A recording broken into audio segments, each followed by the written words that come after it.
Oke Tribuners semuanya, masih dalam acara Bincang Tribun Bali dengan topik Pramuka di Era Digital. Nah, tadi saya sempat bertanya kepada Kak Rentin, ada perubahan-perubahan dalam pelaksanaan mungkin secara di lapangan itu. Nah, secara keorganisasian mungkin atau mungkin kebijakan juga, apakah ada perubahan?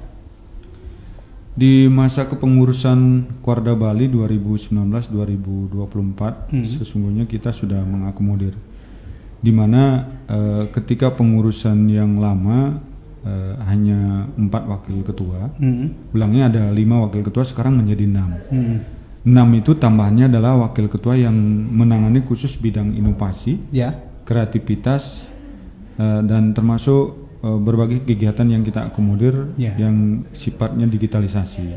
Nah, inovasi, kreativitas tentu bisa mengakomodir dan sesuai dengan perkembangan zaman, di mana di saat lebih-lebih di saat pandemi COVID-19 sekarang, kita dituntut untuk tetap stay di rumah, untuk anak-anak sekolah untuk PJJ, pembelajaran jarak jauh. Tentu peran wakil ketua bidang inovasi dan kreativitas sejalan dengan spirit itu. Nah, oleh karena itu Waka bidang inovasi dan kreativitas kami tuntut untuk mengelaborasi, bersinergi dengan Kapus Diklatda. Kapus Diklatda kan bagaimana mendampingi kakak para pembina di tiap sekolah. Kita rutin melakukan webinar. Ini sudah sesi pertama. Bagaimana kita menggelorakan kembali kegiatan-kegiatan pramuka di tiap sekolah sesuai dengan amanat Permendikbud yang 2014 itu, bahwa pendidikan kepramukaan menjadi ekskul wajib di tiap sekolah. Itu kita breakdown dengan hal-hal teknis yang bisa dilakukan di tiap sekolah. Itulah tugas Waka yang membidangi, kemudian bersinergi dengan Kapus Diklatda. Selama ini kita lakukan secara daring. Secara konkret dari inovasi, dari transformasi dari konvensional menjadi misalkan saja di era digital ini, supaya tidak ada kesan bahwa monoton dan lain sebagainya, itu konkretnya seperti apa Kak Rentin?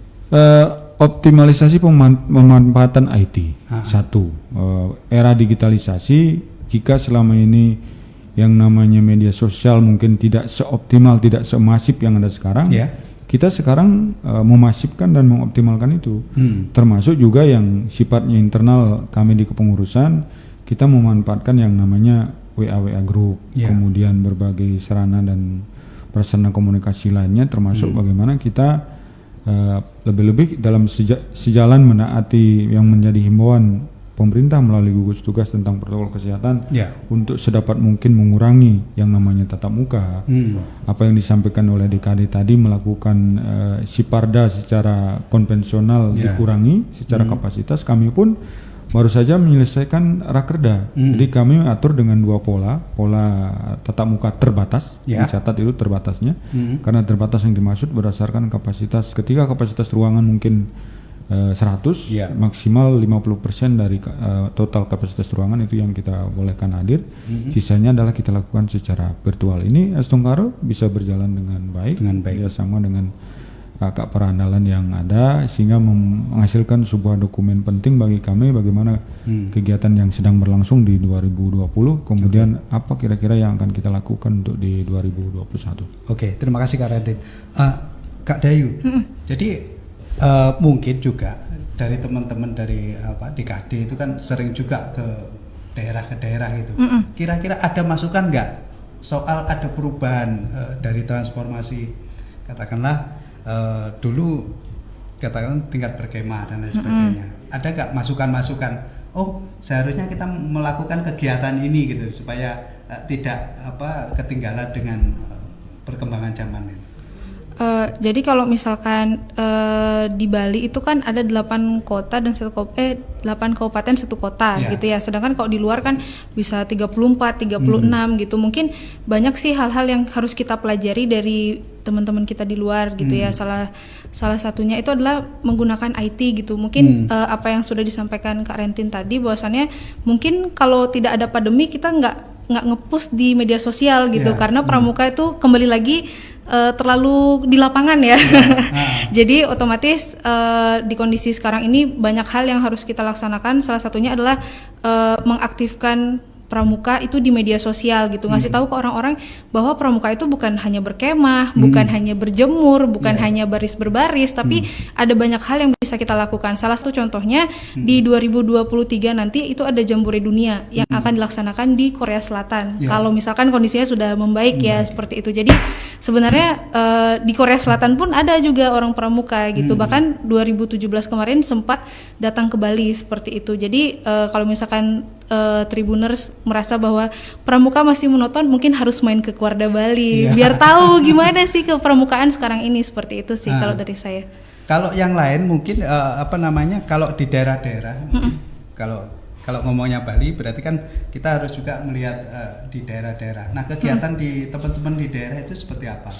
Kalau misalkan kalau kita ngomongin ke kemah, terus kemudian ada juga misalkan di kemah itu kemudian di frame menjadi perkemahan yang mengikuti perkembangan zaman ya.